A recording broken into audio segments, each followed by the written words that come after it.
In this lesson, we'll rough in our next extreme, which is the last pose. First, I'd like to point out in this file, I've actually gone in and tweaked this pose a little bit more, arching the back, making sure that the right arm had some better weight, things like that, just a few minor tweaks. So getting into this lesson, we're ready to go in and pose our last extreme. And this brings up a really good point. Should we concern ourselves with timing at this stage, or should we focus on breaking down the animation into several stages, where we'd first pose our extremes and then worry about our timing afterwards? I find that the latter is the better solution, the better choice, simply because we can then put all of our effort and energy into each stage to create a solid animation. So that's what we'll do. We'll just focus on our extremes in this course, and then in the next one, our polishing techniques, that's where we'll go in and learn how to not only space those extremes out, but then how to finish up this work. So we're going to space our extremes out every 10 frames. I like to use 10 frames because sometimes when we smooth out the animation, we may notice that a 10 frame spacing works for at least a few of our poses to get some nice weight. That doesn't happen all the time, but sometimes it works out well. All right, so we're putting in the last pose. Let's go to frame 80. Everything will happen in between this. On frame 80, let's go ahead and grab the character center of gravity, the arms, basically everything we'd need to translate the creature over. It's going to be the elbow controls, the leg controls. We don't want to forget about the creature's knees as well. So that should be everything. We can now go ahead and translate the character over to where he will end. Okay, so from here, we can go ahead and translate him down and start to fine-tune this pose. So let's go ahead and grab the center of gravity. We'll go ahead and tilt it over. Start to straighten out his back a bit by rotating it up in the x-axis. We'll bring him down in the z-axis. We want somewhat of a twist here because you can see that left arm is actually going to swing around and rest on the floor right in front of him. So there's going to be a twist in the torso. So we can prepare for that. We can go to our chest control and straighten that up a bit. Do the same thing for the back control, just slightly. And then we'll probably want to straighten out the chest a bit more, just rotating it up. And then we'll twist it over in the y-axis just slightly. Can do the same thing for the back control, just add a bit more twist so we have a nice twist distribution down the spine. Now we can go to the neck control. We can go ahead and rotate that down a bit. We can go to the character's head control and rotate that in a way where he's kind of just resting on this floor. Remember, we're going for more of a poetic type of pose where he's just kind of resting there after being struck down. So we can always refer back to our thumbnails for this pose. Let's go ahead and grab the left arm. We'll go ahead and swing that around.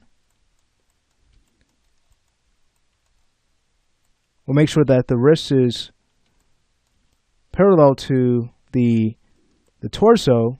Not perfectly parallel, but you get the idea here. We just want it to point forward. Great. Now sometimes it can be tricky to pose the hands when they're resting on a surface.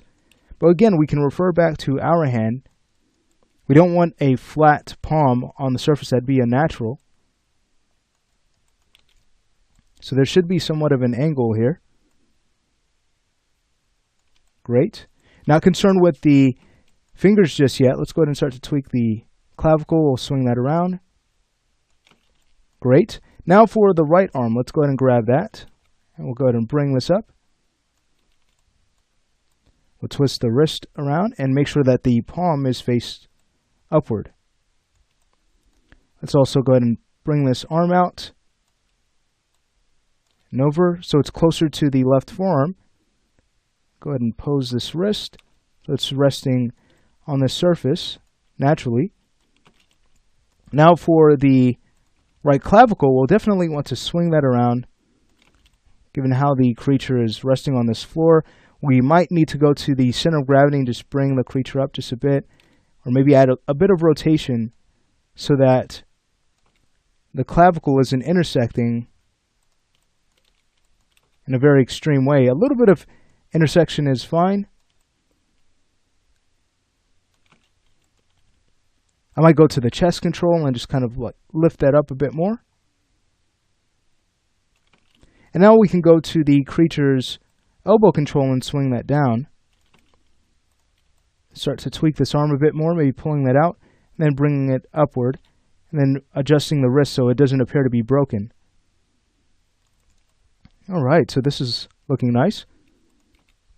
Might tweak the clavicle. It looked as if it was up a bit too high, so we'll go ahead and drop that. This pose is really coming together. It'll help to pose the legs for sure. So let's go ahead and grab that left leg, bring that up, and then we'll go ahead and translate it back. We're just about finished with this pose, believe it or not. Let's go ahead and rotate the ankle around, and then rotate it back. So it's pointed away from the character. Now, this left thigh is going to rest on the right leg. So let's go ahead and start to pose the right leg. We'll bring that around. Rotate it around in the Z-axis. Great. And it's kind of going to be posed the same way, except it's going to be more stretched out a bit more.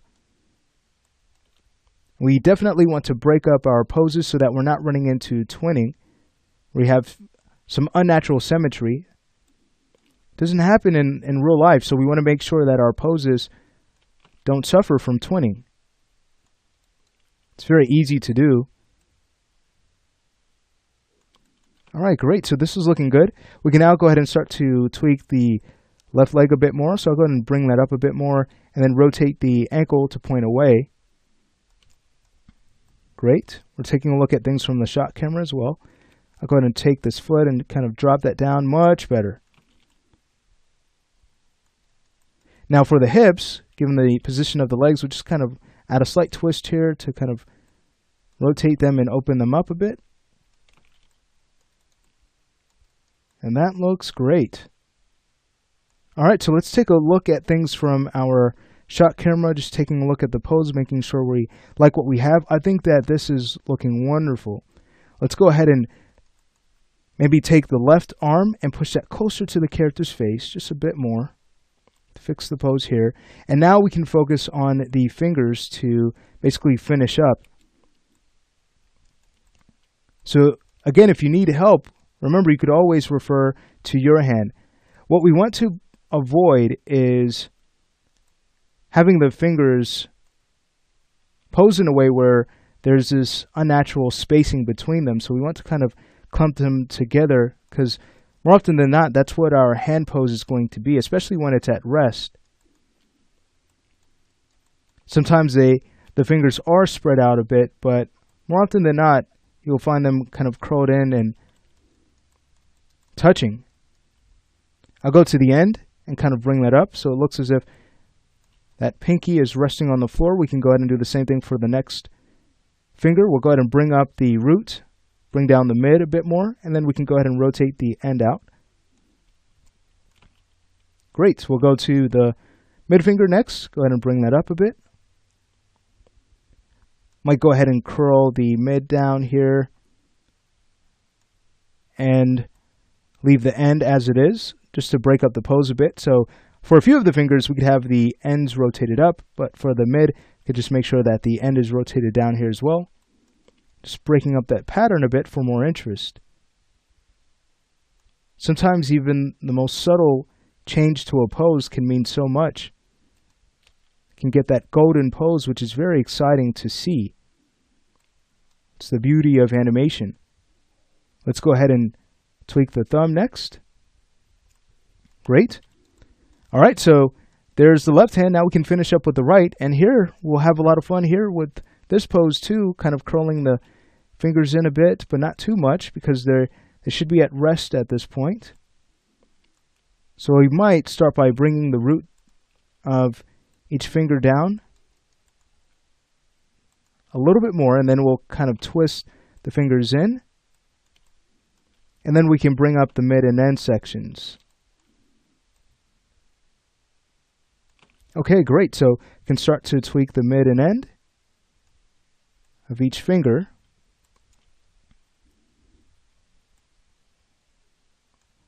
We don't want them to be posed in a similar way to the finger next to it. We just want to kind of break up the pose a bit for more interest, for something that looks convincing.